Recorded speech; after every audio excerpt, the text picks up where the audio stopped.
বিষয় মংলা বন্দর ও খুলনা জেলা সম্ভাবনা ও সমৃদ্ধির প্রতিচ্ছবি। স্ক্রিপ্ট শুরু। শুভ সকাল, দুপুর, সন্ধ্যা। আজ আমরা বাংলাদেশের দক্ষিণ পশ্চিমাঞ্চলের অর্থনৈতিক হৃৎপিণ্ড বলে পরিচিত খুলনা জেলা এবং দেশের দ্বিতীয় বৃহত্তম সামুদ্রিক বন্দর মংলা নিয়ে আলোচনা করব। এই দুটি স্থান শুধু ভৌগোলিকভাবেই পরস্পরের কাছাকাছি নয়, বরং বাংলাদেশের বাণিজ্য, শিল্প এবং উন্নয়নেও এদের ভূমিকা অপরিসীম। চলুন এই সমৃদ্ধ অঞ্চলটির গভীরে প্রবেশ করা যাক। খুলনা জেলা পরিচিতি। খুলনা জেলা পরিচিতি। রূপসা ও ভৈরব নদীর তীরে অবস্থিত খুলনা বাংলাদেশের তৃতীয় বৃহত্তম শহর এবং একটি বিভাগীয় কেন্দ্র। এর ইতিহাস অনেক প্রাচীন। ব্রিটিশ শাসনামল থেকেই এটি একটি গুরুত্বপূর্ণ বাণিজ্যিক কেন্দ্র হিসাবে পরিচিতি লাভ করে।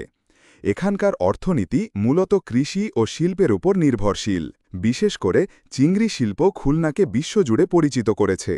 এখানকার হিমায়িত চিংড়ি দেশের রপ্তানি আয়ের একটি বড় অংশ যোগান দেয়। এ কারণে খুলনাকে চিংড়ির শহর বা শ্রিম্প ক্যাপিটাল বলা হয়। এর পাশাপাশি পাট, চামড়া এবং জাহাজ নির্মাণ শিল্পেও খুলনার অবদান অনস্বীকার্য। দেশের একমাত্র সরকারি মালিকানাধীন নিউজপ্রিন্ট মিল এবং হার্ডবোর্ড মিল এখানেই অবস্থিত। খুলনা কেবল একটি শিল্পনগরীই নয়, এটি সুন্দরবনের প্রবেশদ্বারও বটে। পৃথিবীর বৃহত্তম এই ম্যানগ্রোভ ফরেস্টের প্রাকৃতিক সৌন্দর্য উপভোগ করতে দেশ বিদেশের পর্যটকদের খুলনার ওপর দিয়েই যেতে হয়। এই কৌশলগত অবস্থান খুলনাকে পর্যটন শিল্পেও গুরুত্বপূর্ণ করে তুলেছে। মংলা বন্দর দেশের অর্থনৈতিক চালিকা শক্তি। এবার আসা যাক মংলা বন্দরের কথায়। খুলনা শহর থেকে প্রায় ৪৮ কিলোমিটার দক্ষিণে পশুর নদীর তীরে এই বন্দরটি অবস্থিত। ১৯৫০ সালে প্রতিষ্ঠিত এই বন্দরটি চট্টগ্রাম বন্দরের পর বাংলাদেশের দ্বিতীয় বৃহত্তম এবং ব্যস্ততম সমুদ্র বন্দর।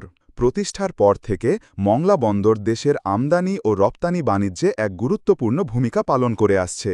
বিশেষ করে গার্মেন্টস, হিমায়িত মৎস্য, পাট ও পাটজাত পণ্য রপ্তানির ক্ষেত্রে এই বন্দরের ব্যবহার উল্লেখযোগ্য। অন্যদিকে সার, সিমেন্ট, কয়লা, গাড়ি এবং বিভিন্ন শিল্প কাঁচামাল আমদানির জন্যেও মংলা বন্দর ব্যবসায়ীদের প্রথম পছন্দ। সম্প্রতি পদ্মা সেতুর উদ্বোধনের পর মংলা বন্দরের গুরুত্ব বহুগুণে বৃদ্ধি পেয়েছে। এখন ঢাকা থেকে মংলা পর্যন্ত সড়ক যোগাযোগ ব্যবস্থা অনেক সহজ ও দ্রুততর হয়েছে। এর ফলে ব্যবসায়ীরা খুব কম সময়ে এবং কম খরচে পণ্য পরিবহন করতে পারছেন। এটি দেশের সার্বিক অর্থনীতিতে একটি নতুন দিগন্ত উন্মোচন করেছে।